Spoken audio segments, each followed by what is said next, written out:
The judge gave him the house, the kids, everything. I stood in that courtroom, hands shaking, and watched my entire life get signed away. Daniel's lawyer smirked from across the aisle. My lawyer, the one I could barely afford, just closed his folder and whispered, "I'm sorry." How does a stay-at-home mom with no income fight a corporate lawyer with unlimited funds? That's what I kept asking myself as I packed boxes in the house I thought was ours. As I kissed Mia and Sam goodnight through a car window because he got weekdays and I got weekends. Then I found Grandma's safe. The one in the attic of the old Victorian she left to the kids. The one she told me to open when I needed it most. Inside was a single yellowed envelope. And the war changed. Where are you watching from and what time is it there? Drop it below. And hit subscribe because you're going to want to see how this ends. But I'm getting ahead of myself. 3 months earlier, I thought I had it all. Daniel and I met in college. Business major. Marketing major. We built a life, got married young, bought a house in the suburbs. Had 2 kids, Mia, now 8, and Sam 6. When Mia was born, we agreed I'd stay home. Temporarily. That's what my resignation letter said. Temporary leave to provide primary care. Daniel climbed. Regional manager. Vice president. Corner office. I did school pickups. Coached soccer. Ran the PTA fundraiser 3 years in a row. We were happy. Or I thought we were. 6 months before he filed for divorce, my grandma died. Lung cancer. 74 years old, sharp until the very end. She left me her old Victorian across town. The one she bought in the 80s when the neighborhood was rough.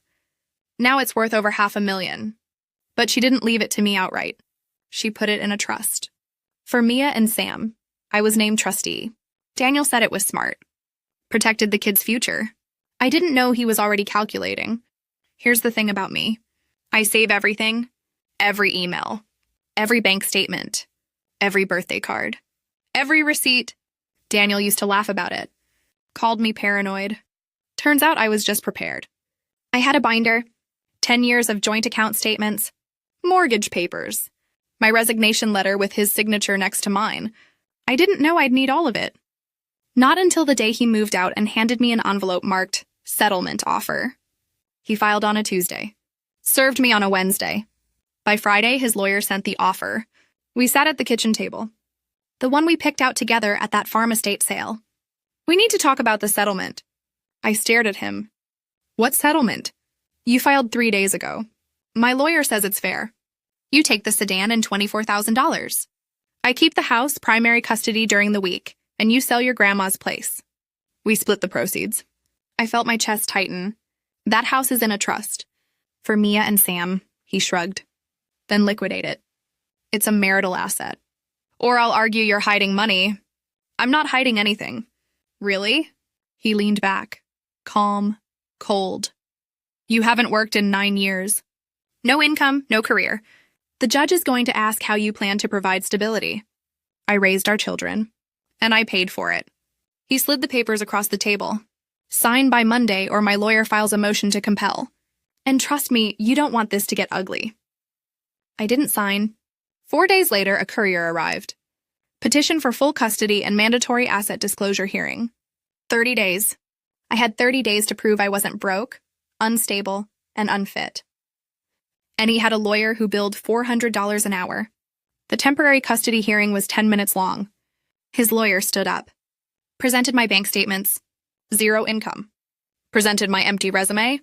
9-year gap. Your Honor, respondent has no means to provide stable housing or consistent care. My lawyer tried. He really did. But we had no counter. The judge didn't even look at me. Temporary custody to petitioner. Respondent granted weekends, supervised initially. Petitioner retains use of marital home pending final trial. Supervised. Like I was a danger to my own kids. I had 14 days to pack up and leave the house I'd lived in for 10 years.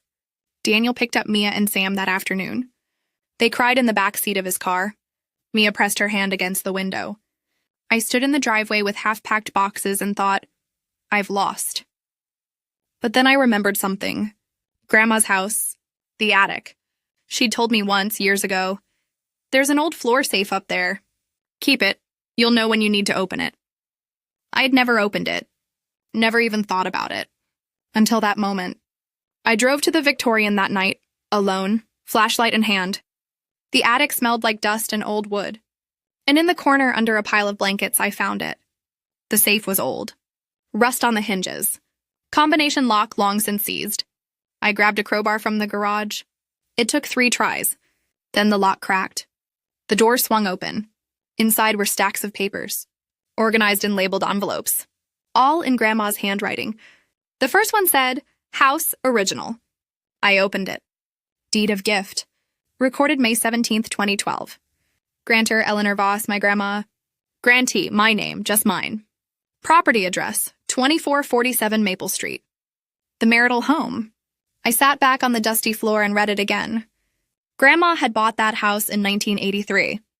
Fixed it up. Rented it out for years. Then when I graduated college, she transferred it to me. As a gift, 1 year before I got married. Daniel and I refinanced in 2014. His name went on the mortgage. We both signed the loan. But the deed?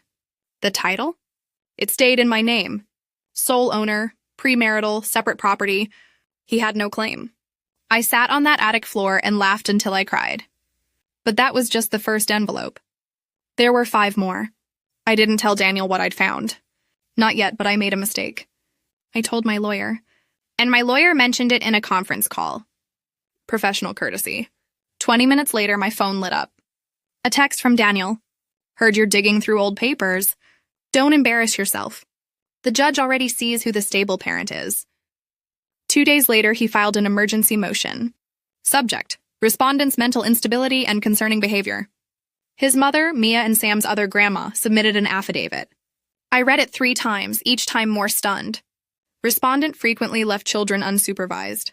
House was chaotic. Meals were irregular. I observed signs of neglect on multiple occasions. All lies, every single word. Then the school called. Daniel had gone in person. Changed the emergency contact forms. Removed my name. Put his mother instead. I wasn't even listed anymore. The bank called next. Litigation hold on the trust account. Someone, his lawyer, had filed a petition for forensic accounting. Froze everything until the court could investigate possible concealment of assets. I couldn't touch a dime. I had 3 weeks until the final trial. No money, a lawyer I could barely pay, and an ex-husband who was willing to lie under oath to win. He wanted me to panic. Instead, I went back to the attic. Envelope number 2. Envelope 2 was thicker. Label, taxes, and prenup. Inside, I found copies of our joint tax returns. Every year from 2016 to 2020. Except they weren't joint. In the margins, Grandma had written notes in red pen. He claimed head of household. Check this. I pulled IRS transcripts online that night. 5 years. Daniel had filed separately. Claimed both kids as dependents. Reported me as not applicable. I wasn't on the returns, at all. He told me every year. The accountant handled it. And I believed him. He'd saved thousands in taxes. I got nothing. If the IRS saw this, so would a judge. But there was more. Underneath the tax papers was a document I'd never seen. Prenuptial agreement. Draft copy, June 2013. 1 month before our wedding. His lawyer had drawn it up. Wanted me to sign a full waiver of any future inheritance rights. I'd said no. We got married anyway. But Grandma had kept the draft. Paper clipped to the top was a sticky note in her handwriting. He wanted your money before you even had it. Don't forget. I didn't forget. Now I saw it clearly. This was never about the kids. It was always about the money. Envelope 4 was the heaviest. Private investigator report. Dated 14 months ago. Grandma had hired someone. Subject, Daniel Reed. Marital asset investigation and financial profile. I didn't even know she'd done it. The summary was 3 pages. But 1 paragraph told me everything. Subject currently carries $470,000 in unsecured personal debt. Credit exposure includes margin calls on leveraged stock accounts, offshore sports gambling losses, and 3 maxed credit lines. Subject has concealed all accounts from spouse. $470,000. Crypto. Sports betting. Margin trading. I'd had no idea. Paper clipped to the report was another note from Grandma. This one wasn't sweet. If he ever files, show this to a lawyer. Protect the kids. Protect yourself. I pulled up the dates. Grandma died January 10th. Her estate closed March 22nd. Daniel moved out March 29th. Filed for divorce April 2nd, 1 week. He waited exactly 1 week after the estate closed to file. Because he thought the house was joint. He thought the trust was marital. He needed cash fast, and I was the easiest target. He wasn't leaving me. He was cashing out. I finally understood. And I knew exactly who could help me fight back. I called a family law specialist the next morning. Someone a friend had recommended. Her retainer was $8,000. I took a small loan against the Victorian trust. Paid it that day. We met in her office. I brought all 5 envelopes. She read in silence for 20 minutes. Then she looked up and said one word. Checkmate. We filed 3 motions at once. Motion 1, declare the marital home separate property. Attached the original deed as Exhibit A. Motion 2, compel Daniel's full financial disclosure under penalty of perjury. Attach the PI report and tax discrepancies. Motion 3, emergency custody review based on false affidavits and material misrepresentation. We filed Friday at 4:58 p.m., 2 minutes before the courthouse closed. Served him at his office Monday morning. No warning. No courtesy call. The process server found him in the parking lot. Handed him all 3 motions in a single stack. He called me 15 minutes later. I let it go to voicemail. Then I listened. His voice was shaking. What the hell are you doing? You can't afford this. You're going to lose everything. I texted back one line. See you in court. The hearing was set for 6 days out. I didn't sleep. But I didn't need to. I had receipts. The courtroom was smaller than I expected. Fluorescent lights. Wooden benches. A flag in the corner. Daniel sat on the left with his lawyer. She was flipping through notes, whispering fast. I sat on the right. Quiet. My lawyer placed a thin black binder on the table. Every envelope. Every receipt. Organized by exhibit number. The judge entered. We stood. Be seated. This is a multi-issue emergency motion. Respondent, you may proceed. My lawyer stood. Your Honor, will be brief. Respondent submits 3 exhibits that resolve all claims. She clicked the first slide onto the overhead screen. Exhibit A, deed of gift, recorded May 2012. The marital residence at 2447 Maple Street was a pre-marital gift to respondent. Sole grantee. Petitioner was added only to a refinance mortgage in 2014, not to title. Under state law, this property is separate. Petitioner has no claim. Daniel's lawyer stood. Your Honor, we weren't provided. The judge held up one hand. Exhibit is recorded public record. Overruled. Continue. Exhibit B.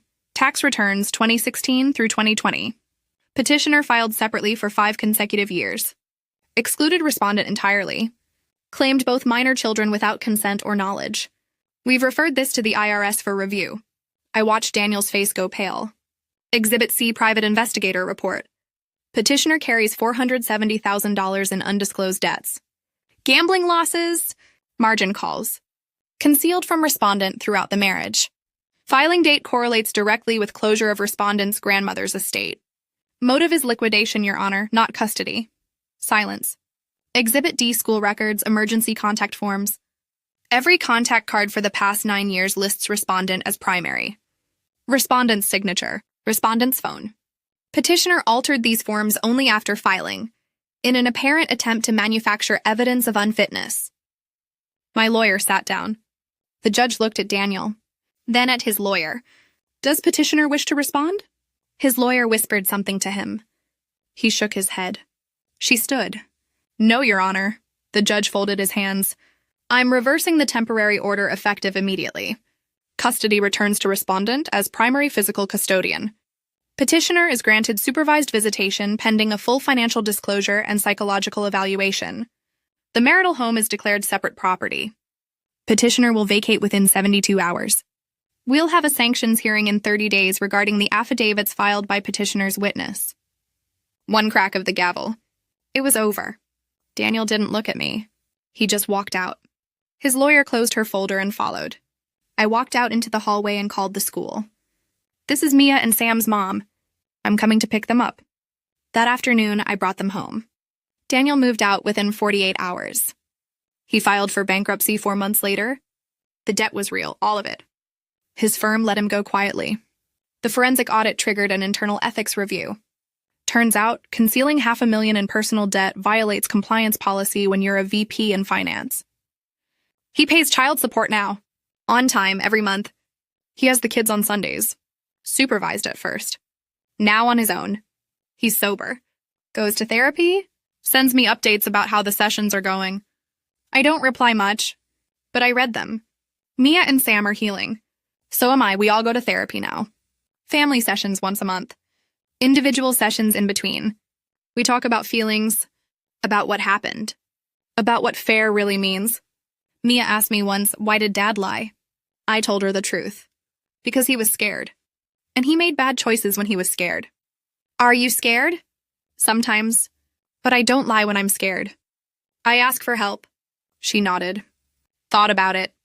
Then went back to her homework. I kept the house. Refinanced it in my name only. The rate was better than I expected. I started a consulting business. Marketing strategy, all remote. Turns out 9 years of PTA fundraising taught me more than I thought. I'm booked 4 months out. The Victorian is still in trust, untouched. When Mia and Sam turn 18, it's theirs. Just like Grandma wanted. I framed one thing from the safe. Not the deed. Not the reports. A photo of Grandma holding Mia as a baby. On the back, in her handwriting, save everything. Trust yourself. I hung it in my office. Here's what I learned. Silence isn't peace. And proof isn't revenge. It's protection. Grandma knew that. She built me an arsenal and called it love. You don't win by destroying someone. You win by standing on the truth and letting the system do its job. So let me ask you something. What would you have done in that attic? Fought or walked away? Drop your answer in the comments below. And if you believe documentation beats desperation, hit that subscribe button. I've got more stories. And they all come with receipts. One last thing. This story is a fictionalized dramatization. It's not legal or financial advice, but maybe it's a reminder to keep good records. You never know when you'll need them. Thanks for watching.